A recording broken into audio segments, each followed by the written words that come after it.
ശബരിമല സ്വർണ്ണക്കൊള്ള കേസിൽ 2019 ദേവസ്വം ബോർഡ് അംഗങ്ങളും പ്രതികളായി. ഉണ്ണികൃഷ്ണൻ പൂരി ഒന്നാം പ്രതിയും കൽപേഷ് രണ്ടാം പ്രതിയുമാണ്. അരുൺ രാജ് വാർത്ത അപ്ഡേറ്റ് ചെയ്യുന്നു. പറയൂ അരുൺ രാജ്. അല്പസമയം മുമ്പ് തന്നെ നമ്മൾ പുറത്തുവിട്ട വാർത്ത, ആ വാർത്തയെ ശരിവെക്കുന്ന രീതിയിലാണ് ഇപ്പോൾ എഫ്ഐആറിന്റെ വിവരങ്ങൾ കൂടി വരുന്നത്. രണ്ടാമത്തെ എഫ്ഐആറിലാണ് ഉണ്ണികൃഷ്ണൻ പോറ്റിയെ ഒന്നാം പ്രതിയാക്കിയും അതുപോലെ തന്നെ കട്ടളപ്പാളി കൊണ്ടുപോയ കൽപേഷിനെ, അത് ഉണ്ണികൃഷ്ണൻ പോറ്റിയുടെ നിർദ്ദേശപ്രകാരമാണ് കട്ടളപ്പാളി ഈ ശബരിമലയിൽ നിന്ന് കൊണ്ടുപോകുന്നത്. കൽപേഷിനെ രണ്ടാം പ്രതിയാക്കി ഇപ്പോൾ കേസെടുത്തിരിക്കുന്നത്. പ്രത്യേക അന്വേഷണ സംഘമാണ് കേസെടുത്തിട്ടുള്ളത്. 2019 ദേവസ്വം കമ്മീഷണറും തിരുവാഭരണ കമ്മീഷണറും എക്സിക്യൂട്ടീവ് ഓഫീസറും അടക്കം ഈ കേസിൽ 3ഉം 4ഉം പ്രതികളായി വരുന്നുണ്ട്. എക്സിക്യൂട്ടീവ് ഓഫീസർ 5ആം പ്രതിയാണ്, അഡ്മിനിസ്ട്രേറ്റീവ് ഓഫീസർ 6ആം പ്രതിയാണ്, അസിസ്റ്റന്റ് എഞ്ചിനീയർ 2019 അസിസ്റ്റന്റ് എഞ്ചിനീയർ 7ആം പ്രതിയായും ദേവസ്വം ബോർഡ് അംഗങ്ങളെ 8ആം പ്രതിയുമാക്കിയാണ് ഇപ്പോൾ എഫ്ഐആർ രജിസ്റ്റർ ചെയ്തിരിക്കുന്നത്.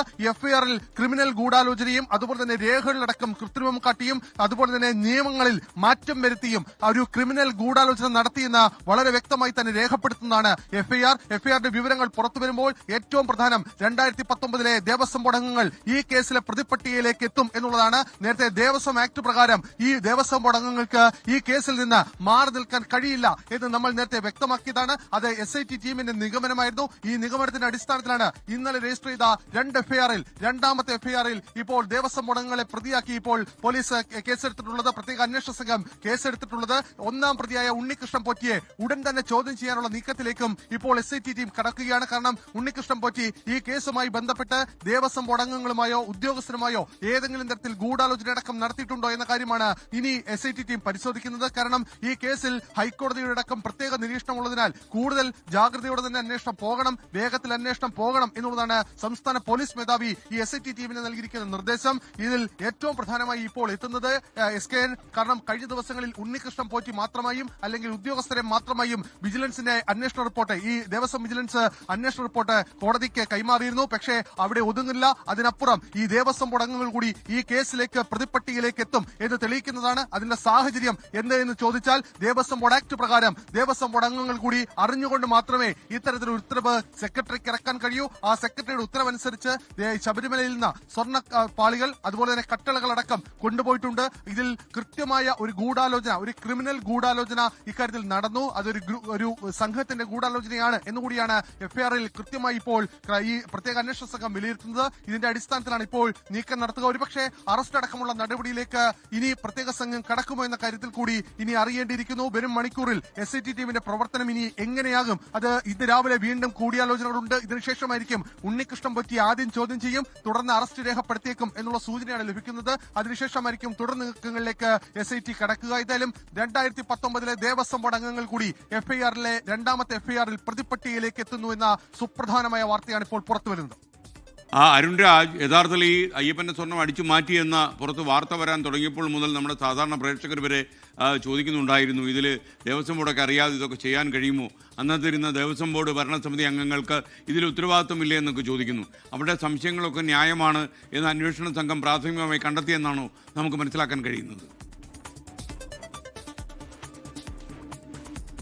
തീർച്ചയായും നമ്മൾ ഒരു 10 മിനിറ്റ് മുമ്പാണ് മറ്റൊരു വാർത്ത പുറത്തുവിട്ടിരുന്നു. SKN ഓർമ്മ കാണും. കാരണം ദേവസ്വം ബോർഡ് പ്രസിഡന്റോ സെക്രട്ടറിയോ ദേവസ്വം ബോർഡ് അംഗങ്ങളോ ഇതെല്ലാം തന്നെ കൂട്ടുത്തരവാദിത്തമുള്ള ഒരു സംവിധാനമാണ്. കാരണം 2019 ദേവസ്വം ആക്ട് പ്രകാരം ഈ ദേവസ്വം ബോർഡ് പ്രസിഡന്റും ദേവസ്വം ബോർഡ് അംഗങ്ങളും അറിയാതെ ഏതെങ്കിലും തരത്തിലുള്ള ഉത്തരവ് പുറത്തിറക്കാൻ ദേവസ്വം ബോർഡ് സെക്രട്ടറിക്ക് കഴിയില്ല. 2019 ദേവസ്വം ബോർഡ് സെക്രട്ടറി ഇറക്കിയ കട്ടളപ്പാളി കൊണ്ടുപോകാനുള്ള ഉത്തരവ് അത് ദേവസ്വം ബോർഡിന്റെ അനുമതിയോടുകൂടിയാണ്. പത്മകുമാർ പ്രസിഡന്റായിരിക്കുമ്പോഴാണ് ഇത്തരം ഒരു ഉത്തരവ് പുറത്തിറങ്ങിയത്. ആ ഉത്തരവിൽ കൃത്യമായ ഒരു ഗൂഢാലോചന ഇക്കാര്യത്തിൽ നടന്നുവെന്ന സംശയമാണ് SITക്ക് ഉള്ളത്. കാരണം ദേവസ്വം ആക്ട് പ്രകാരം ദേവസ്വം ബോർഡ് മെമ്പർമാരെ പ്രതിയാക്കാതെ മുന്നോട്ട് പോയാൽ അത് തിരിച്ചടിയാകും, ഹൈക്കോടതിക്ക് മുമ്പാകെ തിരിച്ചടിയാകുമെന്ന കൃത്യമായ വിലയിരുത്തലായിരുന്നു SIT ടീമിനുള്ളത്. ഇതിന്റെ കൂടി അടിസ്ഥാനത്തിലാണ് രണ്ടാമത്തെ എഫ്ഐആറിൽ, അതായത് ദേവസ്വം ബോർഡിന് വേണ്ടി സെക്രട്ടറി ഒപ്പിട്ടിരിക്കുന്നു, ഈ കട്ടളപ്പാളി കൊണ്ടുപോകാൻ ഒപ്പിട്ടിരിക്കുന്നുവെന്ന് രേഖപ്പെടുത്തിയ ഉത്തരവിന്റെ അടിസ്ഥാനത്തിലെടുത്ത എഫ്ഐആറിൽ ഇപ്പോൾ ദേവസ്വം ബോർഡ് അംഗങ്ങളെ കൂടി പ്രതിയാക്കിയിട്ടുള്ളത്. അതിൽ ഏറ്റവും പ്രധാനം, ഇതിൽ ആദ്യഘട്ടത്തിൽ മുഖ്യമായ ഗൂഢാലോചന നടത്തി ഇത് കൊണ്ടുപോകാൻ ശ്രമിച്ച ഉണ്ണികൃഷ്ണൻ പോറ്റി